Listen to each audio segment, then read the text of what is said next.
ఓం గంగణపతే నమ శ్రీమాత్రే నమ ఐం సరస్వత్యే నమ ద్రాం దత్తాత్రేయ నమ శ్రీం గాయత్రీ పరంబికాయ నమ క్రీం క్రీం మహాకాళికాయ నమ క్లీం కృష్ణాయ గోవిందాయ గోపీజనవల్లభాయ శ్రీకృష్ణ పరబ్రహ్మణే పరంజ్యోతిషే నమ మాతృభ్యో పితృభ్యో ఋషిభ్యో గురుభ్యో నమ ఓం నమ శివాయ గురువే నమ. యూట్యూబ్ ప్రేక్షకులకు అందరికీ కూడా నమస్కారం అండి. నేను పాలపర్తి గురునాథ శర్మ, జ్యోతిషం వాస్తు సిద్ధాంతిని మీకంతా కూడా గోచారరీత్యా గ్రహాల యొక్క స్థితిగతి, కలయిక, వాటి గమనము, వాటి ప్రభావం అంతా కూడా మేషాది ద్వాదశ రాశుల వాళ్ళకి గోచార చక్ర ప్రకారంగా అంతా కూడా విశ్లేషణ చేయడం జరుగుతుంది. ఈ రోజున మనం చెప్పబోయే టాపిక్ ఏంటంటే, ప్రధానంగా చూసుకుంటే 2026 ఆంగ్ల సంవత్సర ఫలితాల్లో భాగంగా ప్రధానంగా చూసుకుంటే ఈ యొక్క సంక్రాంతి వేళ నుంచి ఎటువంటి శుభ కార్యక్రమాలంతా కూడా విశేషంగా పుణ్యయోగాలు సిద్ధించడానికి సంక్రాంతి సందర్భంగా మీకంతా కూడా మేషాది ద్వాదశ రాశుల వాళ్ళకి ఈ యొక్క ఆంగ్ల సంవత్సర ఫలితాల్లో భాగంగా జనవరి నుంచి డిసెంబర్ దాకా ఈ పండగ నుంచి మీరు ఎటువంటి పుణ్య కార్యక్రమాలు ఆచరించుకుంటే మీ జీవితం అంతా కూడా రాజయోగంగా మారడానికి విశేషమైన పరిష్కారాలంతా కూడా చెప్పడం జరుగుతుంది. గోచారిత్య గ్రహస్థితి అంతా కూడా చూసుకుంటే మీనరాశిలో శనీశ్వరి సంచారం జరుగుతుంది. ప్రధానంగా రాహువు యొక్క సంచారం అంతా కూడా కుంభరాశిలో సంచారం ఏప్రిల్ 14 తర్వాత వక్రగతి సంచారం జరుగుతుంది. ప్రధానంగా సప్తమ స్థానంలో అంటే ప్రధానంగా చూసుకుంటే సింహరాశిలో అంతా కూడా ఈ యొక్క కేతు యొక్క సంచారం ఏప్రిల్ 14 తర్వాత వక్రగతి సంచారం జరుగుతుంది. బృహస్పతి యొక్క మార్పు అంతా కూడా చూసుకుంటే ఇక్కడ మిథున రాశిలో అంతా కూడా రాజయోగకారుగా మారి అంతా కూడా అతిచారం నుంచి మళ్ళీ తిరోగమనంలో అంతా కూడా మార్పు చెందడం జరిగింది. మళ్ళీ చూసుకుంటే జూన్ 14 తర్వాత కర్కాటక రాశిలో ఉచ్చస్థానంలో మార్పు జరుగుతుంది. ఈ యొక్క సూర్యగ్రహం అంతా కూడా చూసుకుంటే సవిత్ర సూర్యనారాయణ స్వామి అంతా కూడా జనవరి 1వ తారీఖు నుంచి అంతా కూడా ప్రధానంగా ఇక్కడ ధనుసు రాశులు అంతా కూడా చతుర్గ్రహ కూటమితోటి కలుగుతూ ఉంటారు. తర్వాత చతుర్గ్రహ కూటమిలో అంతా కూడా సూర్య భగవానుడు ధనుసు రాశిలో అంగారకుడు, బుధుడు, శుక్రుడి కలియుకతోటి చతుర్గ్రహ కూటమిలో అంతా కూడా సంభవం జరుగుతుంది. ప్రధానంగా జనవరి 15వ తారీఖు తర్వాత మార్పు అనేది జరుగుతుంది. ఉత్తరాయణ పుణ్యకాలం అంతా కూడా మొదలవుతుంది. ఉత్తరాయణము అంటే ప్రధానంగా ఉత్తరాయణం అని చెప్పేసి అంటే ఆయనము అని చెప్పేసి అంటే గమనం అని చెప్పేసి సూర్యుడు యొక్క గమనం అని చెప్పేసి మార్గము, పయనము అని చెప్పేసి చెప్పడం జరుగుతుంది. ఉత్తరాయణ పుణ్యకాలం అనేది సూర్యుడు యొక్క గమనాన్ని అంతా కూడా నిర్దేశిస్తూ ఉంటుంది. ప్రధానంగా చూసుకుంటే ఉత్తరాయణ పుణ్యకాలంలో అంతా కూడా ప్రధానంగా 6 నెలల వరకు ఉంటుంది. తర్వాత 6 నెలల తర్వాత దక్షిణాయన పుణ్యకాలం వస్తుంది. ప్రధానంగా చూసుకుంటే ఈ కాలాన్ని అంతా కూడా ఉత్తరాయణ పుణ్యకాలంలో మకర రాశిలో ప్రవేశం చేసిన తర్వాత ఈ యొక్క మకర రాశిలో అంతా కూడా ప్రవేశం చేస్తుంటారు సూర్యనారాయణ స్వామి అంతా కూడా 15వ తారీఖు రోజున, జనవరి 15వ తారీఖు రోజున.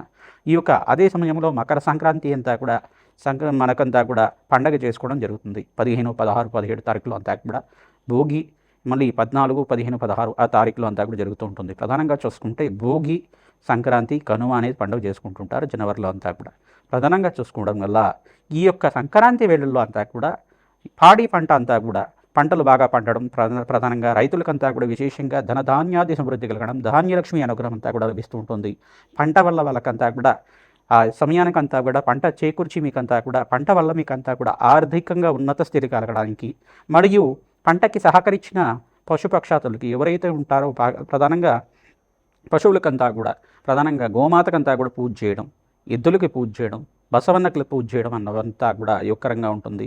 భోగి రోజున భోగభాగ్యాలు లభిస్తూ ఉంటాయి. సంక్రాంతి రోజున అంతా కూడా ఈ యొక్క గొబ్బెమ్మలతో ముగ్గులంతా కూడా వేసుకొని ఆహ్లాదకరంగా బంధుమిత్రులంతా కూడా ఆనందంగా జీవితం జీవించడం వల్ల అన్యోన్యమైన ఆరోగ్యమైన జీవితము, అష్టైశ్వర ప్రాప్తి కలుగుతుంది. ఇంట్లో ఆనందమైన జీవితం కళలందరూ కూడా నెరవేరడానికి ఆస్కారం ఉంటుంది. అష్టైశ్వర ప్రాప్తి కలగడానికి కులదేవత ఆరాధన ఆలోచన చేస్తూ ఉంటారు. సంక్రాంతి వేళల్లో ప్రధానంగా కులదేవత ఆరాధన విశేషంగా ఉంటుంది. మరియు పితృదేవత ఆరాధన కూడా పెద్దల పండగ అని చెప్పేసి అంటారు.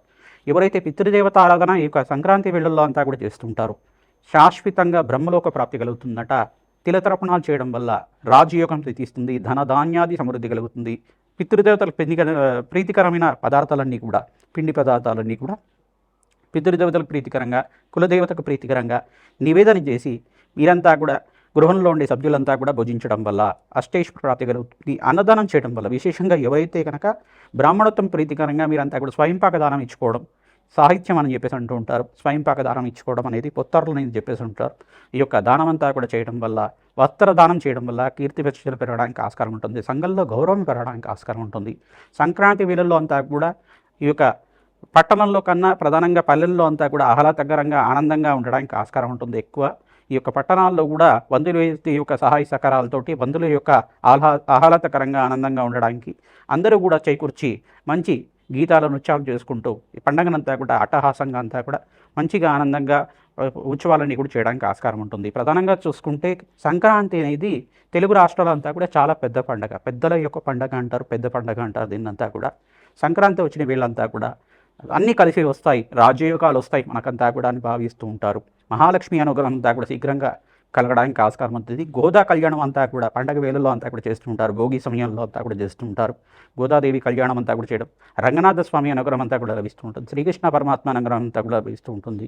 తద్వారా ఎవరైతే ఈ యొక్క కళ్యాణంలో అంతా కూడా పాల్గొంటూ ఉంటారో అష్టైశ్వర్య ప్రాప్తి కలగడానికి ఆస్కారం ఉంటుంది. గోదా కళ్యాణంలో కూడా విశేషమైన పుణ్యయోగం రావడానికి ఆస్కారం ఉంటుంది, అష్టైశ్వర్య ప్రాప్తి కలగడానికి ఆస్కారం ఉంటుంది.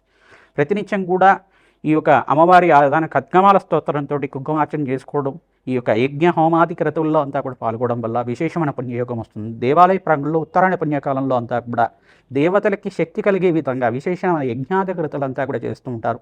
రాజశ్యామల యజ్ఞాత క్రతులు కానీ, విశేషమైన చండీ హోమాది కార్యక్రమాలు కానీ, కులదేవత ఆరాధన కానీ, విశేషంగా ఎవరైతే యజ్ఞ హోమాది క్రతులంతా కూడా చేస్తూ ఉంటారో విశేషమైన పుణ్యయోగం సిద్ధించడానికి ఆస్కారం ఉంటుంది. అత్యంత శుభమైన కాలంగా ఉత్తరాయణ పుణ్యకాలం అంతా కూడా అత్యంత శుభకరంగా ఉంటుంది. సంక్రాంతి అంతా కూడా పుణ్య కార్యక్రమాలు ఆచరించుకోవడానికి, దాన ధర్మాలు చేసుకోవడానికి అత్యంత శుభమైన ఫలితంగా ఎవరైతే దానాది కార్యక్రమాలు చేసుకుంటూ ఉంటారో 3 రెట్లు 3000 కోట్ల రెట్లు ఫలితం అంతా కూడా పొందడానికి ఆస్కారం ఉంటుంది. ప్రతినిత్యం కూడా అమ్మవారి ఆరాధన, కులదేవత ఆరాధన, పితృదేవత ఆరాధన మర్చిపోకుండా చేస్తూ ఉండండి. తద్వారా అష్టైశ్వర్య ప్రాప్తి కలుగుతుంది, రాజయోగం సిద్ధిస్తుంది. కన్యారాశి జాతకులకి 2026 ఆంగ్ల సంవత్సర ఫలితాల్లో భాగంగా రాజయోగం సిద్ధిరవడానికి, సర్వగ్రహదోష నివారణ కలగడానికి ఎటువంటి పరిష్కారం ఆచరించాలి, ఏ మాసంలో యోగకరంగా ఉంటాయి తెలుసుకుందాం. ప్రధానంగా చూసుకుంటే కన్యారాశి జాతకులకి సమతక్త వీక్షణ అంతా కూడా మీనరాశి నుంచి శనీశ్వరుడికి దృష్టి రాశి మీద పడతా ఉంది. ఇదొక ప్రభావం అంతా కూడా శ్రమతో కూడిన సంపాదన ఉంటుంది. జూన్ 14 తర్వాత దశమ స్థానంలో బృహస్పతి సంచారం, ఉచ్చస్థానంలో మార్పు, కర్కాటక రాశిలో ప్రవేశం, మరి ఏప్రిల్ 18 తర్వాత శుక్రుడు అంతా కూడా ఉచ్చస్థానంలో మార్పు, రాజయోగ కారణం, మిత్రుడితో పాటు కలిసినా శనీశ్వరుడితో పాటు కలిసి ఉన్నా కానీ అత్యంత శుభమైన ఫలితాలు పొందడానికి ఆస్కారం ఉంటుంది. ప్రధానంగా ఇక్కడ పంచగ్రహ కూటమిలో భాగంగా ఈ యొక్క కుంభరాశిలో అంతా కూడా చూసుకుంటే ప్రధానంగా 5 గ్రహాలన్నీ కూడా కలవబోతున్నాయి. ఫిబ్రవరిలో అంతా కూడా, ఫిబ్రవరి నెలాకులు అంతా కూడా కలవబోతున్నాయి. ఈ గ్రహస్థితి అంతా కూడా యోగకరంగా మారడానికి మీకంతా కూడా భగవంతుడి ఆరాధన, వెంకటేశ్వర స్వామి ఆరాధన కానీ, లక్ష్మీనరసింహస్వామి ఆరాధన కానీ, హనుమత్ ఆరాధనలో భాగంగా విశేషమైన హోమాలంతా కూడా ఆచరించుకోవడం వల్ల మీకైనా అభద్రతా భావం ఉంది, మన మీద ఏమైనా చెడుపీడ చేశారా, నరఘోషగా ఉందా, ఎటువంటి దుష్టపీడలు ఏమైనా ఉన్నాయా, ఎటువంటి కష్టాల నుంచి బయటపడడానికి ఏం మార్గాలు ఉంటాయని తెలుసుకోవడానికి ప్రతినిత్యం కూడా తంత్రశాస్త్రంలో ప్రకారంగా మీకు విశ్లేషణ చేయడం జరుగుతుంది.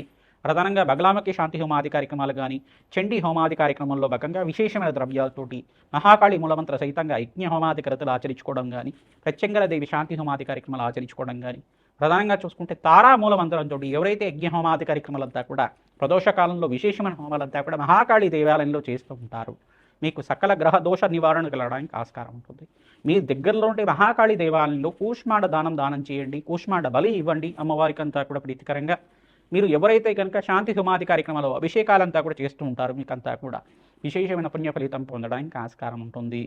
ఎవరైతే కనుక ఈ యొక్క జన్మాంతరమైన కష్టాల నుంచి బయటపడాలి, మాకు గ్రహదోషాలు బాగా ప్రబలంగా ఉన్నాయి అని బాధపడేవాళ్ళు, ఆర్థిక ఇబ్బందులతో కానీ అకాల కష్టాలతో కానీ ఉండే కన్యారాశి జాతకులు విశేషంగా వీరంతా కూడా అన్నదానం చేస్తూ ఉండాలి. పుణ్యక్షేత్ర దర్శనాలంతా కూడా కళాభైరవ స్వామి పుణ్యక్షేత్రాలు కానీ, దత్తాత్రేయ స్వామి పుణ్యక్షేత్రం కానీ, మహాకాళి పుణ్యక్షేత్రాలు కానీ ఆచరించుకుంటుండడం వల్ల సకల గ్రహదోషాలు కష్టాల నుంచి పెట్టబడడానికి ఆస్కారం ఉంటుంది. మీరు దగ్గరలో ఉండే గోశాలకు వెళ్ళి గోమాత సేవ ప్రతినిత్యం కూడా చేయడం, మీ చేతితోటి పచ్చిక తలకపిండి గ్రాసాన్నంతా కూడా ఈ యొక్క పచ్చిక అనేది గడ్డి అంతా కూడా పెడుతూ ఉండడం వల్ల విశేషమైన పుణ్యప్రాప్తి కలుగుతుంది. గోమాత సేవ ఎవరైతే ప్రతినిత్యం కూడా చేస్తూ ఉంటారో, గోమాతకి 27 ప్రదక్షిణాలు ప్రతిరోజు కూడా ఆచరించడం వల్ల సకల గ్రహ దోషాలు కష్టాల నుంచి బయటపడడానికి ఆస్కారం ఉంటుంది. మేషాది ద్వాదశ రాశుల వాళ్ళకి 2026 ఆంగ్ల సంవత్సర ఫలితాల్లో భాగంగా సంపూర్ణ విశ్లేషణ అంతా కూడా చేయడం జరిగింది. ప్రధానంగా చూసుకుంటే ఈ 5 గ్రహాలంతా కూడా రాజ్యయోగానికి కారణమవుతాయి. ప్రధానంగా మీకంతా కూడా ఈ సంవత్సరం అంతా కూడా 5 గ్రహాలంతా కూడా అన్ని రాశుల వాళ్ళకి యోగకరంగా మారబోతున్నాయి. ప్రధానంగా బృహస్పతి, శుక్రుడు, అంగారకుడు మరియు శనీశ్వరుడు, సూర్య భగవానుడు ఈ గ్రహాలన్నీ కూడా యోగకరంగా మారబోతున్నాయి. తద్వారా ఆర్థికంగా ఉన్నత స్థితి కలగడానికి, అష్టైశ్వర్య ప్రాప్తి కలగడానికి ఈ గ్రహాలకంతా కూడా జపము హోమాది కార్యక్రమాలు మేషాది ద్వాదశ రాశుల వాళ్ళు మీరంతా కూడా జన్మజాతకం ప్రకారం కావచ్చు, గోచార చక్ర ప్రకారంగా కావచ్చు, మీరు ఈ గ్రహాలకు విశేషమైన శాంతులు ఆచరించుకోవడం వల్ల ఆకస్మిక ధనవయోగం, ధనలాభాలంతా కూడా సిద్ధించడానికి ఆస్కారం ఉంటుంది. విశేషంగా ఈ ఉత్తరాయణ పుణ్యకాలంలో ఎవరైతే కనుక సంక్రాంతి వేళల్లో అంతా కూడా విశేషంగా పితృదేవత ఆరాధన ఆచరిస్తుండాలి, తిరతర్పణాలు, తిరహోమాలు ఆచరించడం, పితృదేవతల ప్రీతికరంగా విశేషమైన వివిధనంతా కూడా చేయడం, పిండి పదార్థాలన్నీ కూడా ఆచరించడం, మీ యొక్క బ్రాహ్మణత్వం ప్రీతికరంగా మహావిష్ణు స్వరూపంగా ఉన్న బ్రాహ్మణత్వంకంతా కూడా స్వయంపాక దానం చేసుకోవడం, కూష్మాండ దానం చేయడం, వస్త్రదానం చేయడం, దక్షిణ దానం చేయడం ప్రధానంగా అంతా కూడా యోగకరంగా ఉంటుంది, రాజయోగ కారణంగా ఉంటుంది.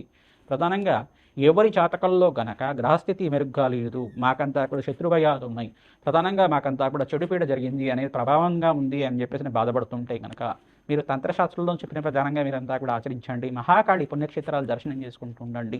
మహాకాళి పుణ్యక్షేత్రంలో నిద్ర చేయడానికి ప్రయత్నం చేయండి. విశేషమైన పుణ్యప్రాప్తి కలగడానికి ఆస్కారం ఉంటుంది. ఆంజనేయ స్వామివారి దేవాలయంలో కూడా నిద్ర చేయడానికి ప్రయత్నం చేయండి. ఎటువంటి గ్రహ దోషాలు ఉన్నా కానీ నివారణ అవుతూ ఉంటుంది. మన్యసూక్త పారాయణం ఆచరించాలి. పవమాన సూక్తం అనే సూక్తం ఉంటుంది. ఆ సూక్తంతో విశేషమైన హోమాది కార్యక్రమాలు ఆచరించుకోవడం విశేషమైన పుణ్యప్రాప్తి కలగడానికి ఆస్కారం ఉంటుంది. వడమాలను సమర్పించి తేనెను కూడా నివేదన చేయడం వల్ల ఆంజనేయ స్వామికి ప్రధానంగా సింధూర అభిషేకాది కార్యక్రమాలు ఆచరించుకోవడం వల్ల ఆంజనేయ స్వామి అనుగ్రహం వల్ల సకల దుష్టగ్రహ పీడలంతా కూడా పోవడానికి ఆస్కారం ఉంటుంది. శ్రీమాత్రే నమః.